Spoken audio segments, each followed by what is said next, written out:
ई block की MCQ silver nitrate produce a black stain in skin due to. एक option A है it's reaction to melting silver being a strong reducing agent, it's corrosion action, formation of complex compound. तो correct answer है is reduction to metallic silver. फिर एक बड़ा अच्छा key point है the silver nitrate spot test can be donate check the test for film quality. और देखो melting point silver nitrate का 212 होता है, डिकम्पोजिशन 450, इसको लूनर कॉस्टिक भी कहते हैं। यह है बात।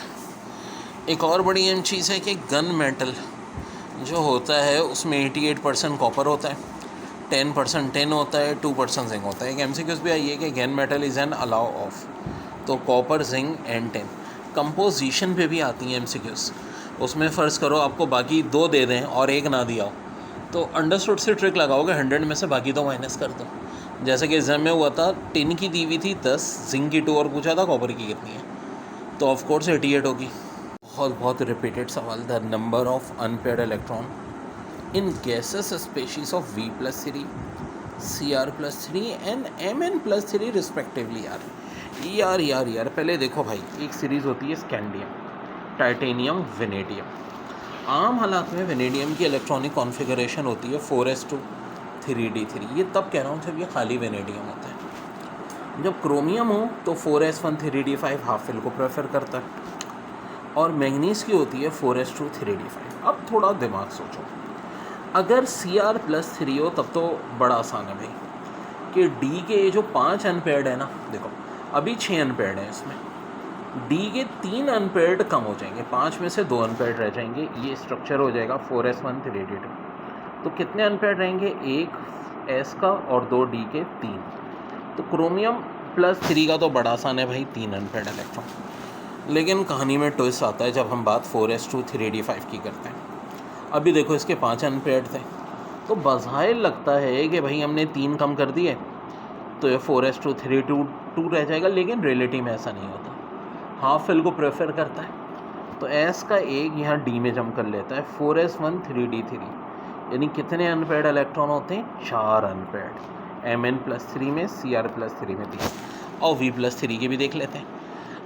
अब 4s2 D3 में बज़ाहिर समझ में आता है कि D के तीनों चले जाएंगे, 4s2 हो जाएगा, लेकिन ऐसा नहीं होता। S का 1 D में जम करता है, 4s1 3d1, इसके भी 2 होते हैं। तो Mn+3 के हो जाएंगे भाई आपके 4, क्रोमियम +3 के 3, वेनेडियम +3 के। यहाँ तरतीब में रिस्पेक्टिवली कहाँ लगेगा, पहले वेनेडियम की बात करनी है, तो ऑफकोर्स वेनेडियम के 2 अभी देखें, क्रोमियम के 3 और मैंगनीज के 4। Mercury and zinc do not show variable valency like D block element because. Option A, there D shells are complete, their D shells are incomplete, they are soft। तो correct बात है, their D shells are complete। देखो mercury हो, zinc हो, cadmium हो, इन सब में चूँकि D 4s2 3d10 electronic configuration होती है, इस वजह से इनकी क्या होती है, वेरिएबल वैलेंसी शो नहीं होती। फिर कह रहे हैं which of following are D block elements but they not recorded at transition element. तो यही बात जिंक, कैडमियम एंड मरकरी क्यों है। Transition element refer those D elements who have their penultimate shells incomplete. In the case of zinc, cadmium and mercury, since their penultimate shells is completed occupied, they are referred to as D block element and do not recorded as transition element। तो बहुत important बात है, ये ध्यान में रखिएगा। Allow us क्या होती हैं, हम कहते हैं कम्बिनेशन ऑफ मैटर और element in the form of an compound as a solution.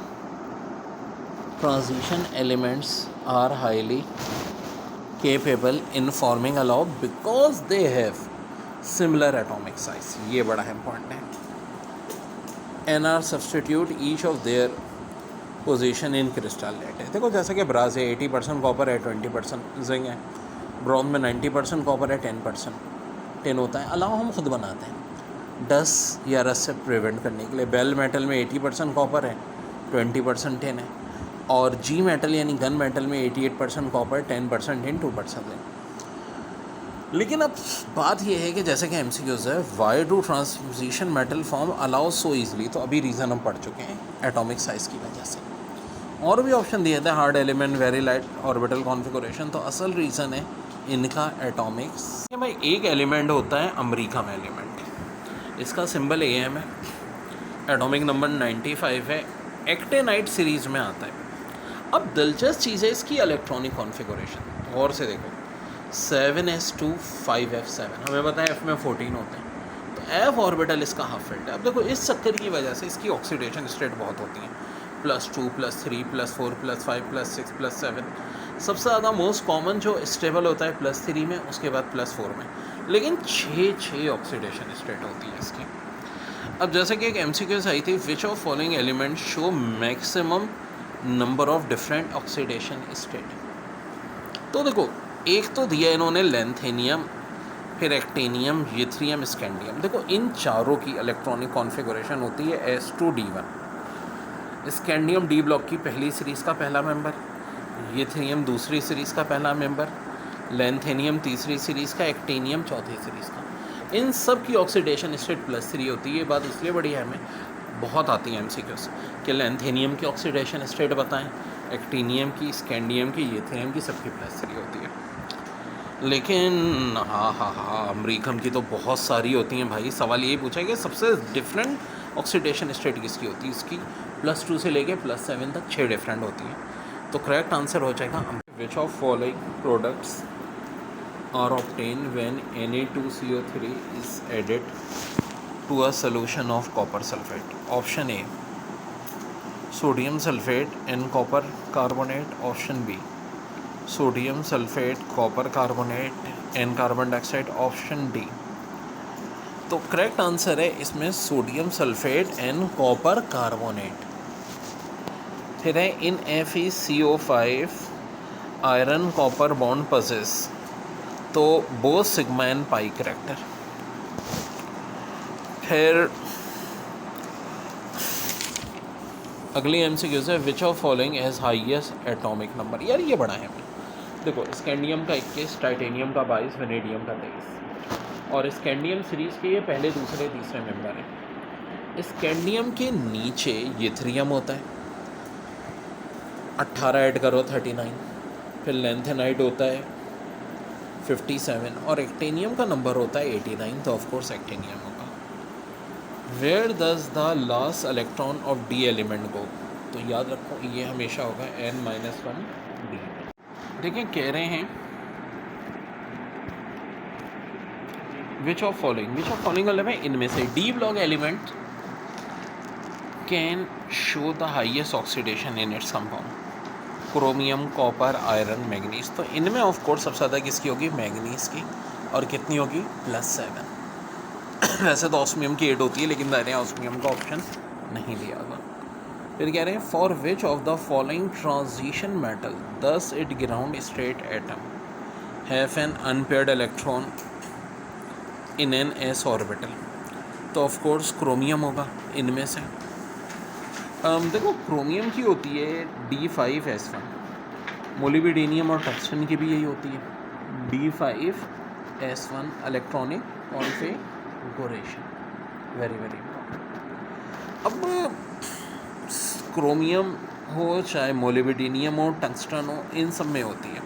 तो यहाँ जो सवाल पूछा था ना कि अनपेयर्ड इलेक्ट्रॉन S का किसका होगा, तो ऑफकोर्स इनमें से क्रोमियम है। लेकिन क्रोमियम के अलावा भी कौन होते हैं, जहन में बिठा लो, मोलिब्डेनियम और टंगस्टन। ज़ाहिर है इनमें D ब्लॉक में सबसे ज़्यादा अनपेयर्ड इलेक्ट्रॉन जो होते हैं 5 D के और 1 S का, वो इन्हीं में होते हैं, क्रोमियम, मोलिब्डेनियम और tungsten. Titanium is manufacture from which is a ilmenite, which is a mixture of iron titrate FeTiO3 and iron tetranate Fe2TiO3.